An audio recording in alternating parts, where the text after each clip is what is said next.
ప్రభుత్వం గురించి ప్రతిపక్షాల గురించి రాష్ట్రంలో ఉన్న పరిస్థితుల గురించి ఏమనుకుంటున్నారు అని తెలియజెప్పే ప్రధానమైనటువంటి ఘట్టాలు ఎన్నికల అధ్యక్ష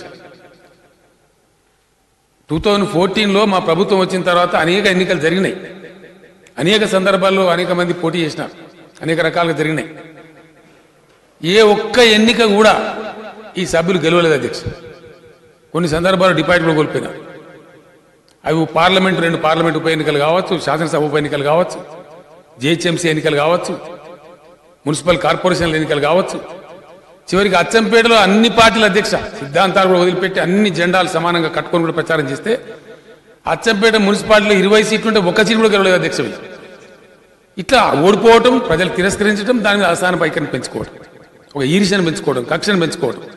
చివరికి అధ్యక్ష బాధాకరం ఏంటంటే 4 సంవత్సరాల నుంచి ఎంత విషపూరిత ప్రచారం నా మీద వ్యక్తిగతంగా అంటే నాకేదో జబ్బు వచ్చినట్టు, నేను అమెరికాకు పోతా అన్నట్టు, కేసీఆర్ అనే చచ్చిపోతాడికి వాపసు రాడన్నట్టు. 4 ఏళ్ళ అధ్యక్ష నేను అమెరికాకు పోతూనే ఉన్నా. ఇంకా కూడా 4 ఏళ్ళ ఇంత దుష్ప్రచారమా, ఇంత అసహనమా, ఇంత దారుణంగానా? వినడానికి కూడా బాధ అనిపిస్తుంది అధ్యక్ష. ఇటువంటి దురదృష్టకరమైనటువంటి పరిస్థితులలో ఇంత చీప్ పాలిటిక్స్ పాల్పడితే నేను ఒక్కటే మాట మనవి చేస్తా ఉన్నా అధ్యక్ష.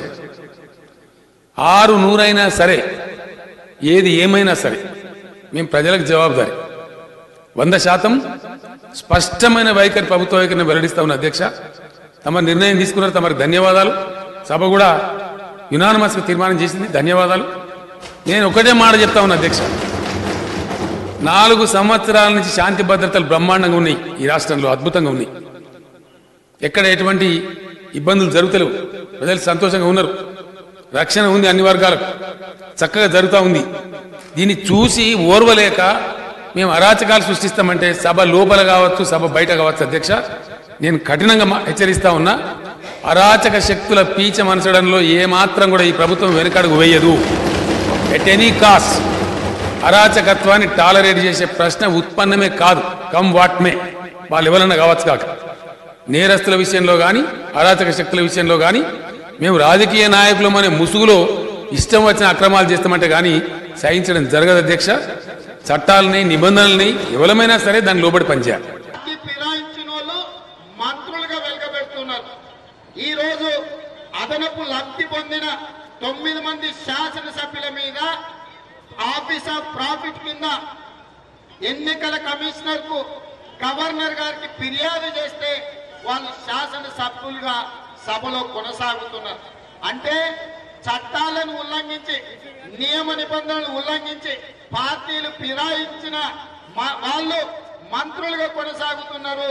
అక్రమ ఆర్థిక లబ్ధి పొందిన శాసనసభ్యులు అక్కడ కేంద్ర ఎన్నికల ప్రధానాధికారికి, గవర్నర్ గారికి ఫిర్యాదు చేస్తే ఆ 9 మంది సభ్యుల మీద చర్యలు తీసుకోకపోను ప్రజల పక్షాన నిలబడ్డ కాంగ్రెస్ పార్టీ సభ్యుల మీద చర్యలు తీసుకున్నారంటే చంద్రశేఖరరావు గారు ఎంత దుర్మార్గంగా ఆలోచన చేస్తున్నాడో, ఎంత దుర్మార్గమైన నిర్ణయాలు తీసుకుంటున్నాడో తెలంగాణ మేధావులు, విద్యావేత్తలు, బుద్ధజీవులు, ఉద్యమకారులు ఈ రోజు ఆలోచన చేయాల్సిన అవసరం ఉన్నది. ఇవాళ ఈ అంశాలను పక్కన పెడితే ఈ రోజు శాసనసభలో చంద్రశేఖరరావు గారు మాట్లాడిన విషయాలను కూడా ఇక్కడ ప్రస్తావించాల్సిన అవసరం ఉన్నది. వారు ఏమన్నారంటే, వారు ముఖ్యమంత్రి అయినప్పటి నుంచి ఆయన ఆరోగ్యం బాగాలేదంటే అమెరికాకు పోతున్నాడంట, అటు నుంచి అటే పోతున్నాడంట అని అన్నారని చెప్తున్నాడు. నిజమే అన్నది ఎవరయ్యా? నీ కొడుకు, నీ అల్లుడు అన్నారు. కాకపోతే నీ బిడ్డ అన్నది. మా అయ్య అటు పోతే అటు నుంచి అటే, అమెరికా నుంచి అటే పైకి పోతాం, నేనే ముఖ్యమంత్రి అవుతున్నా అని మందేసినప్పుడల్లా నీ కొడుకు చెప్పిండు. మేం చెప్పినావా? నువ్వు పోతే మాకేమొస్తుంది?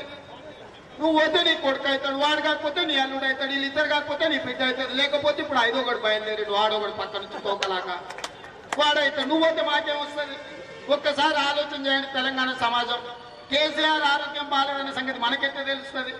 ఇంట్లో ఉన్నోనికి తెలవాలి, మన దేశంకి తెలవాలి. మనకెట్లా తెలుస్తుంది కేసీఆర్కి ఏముంది అనేది?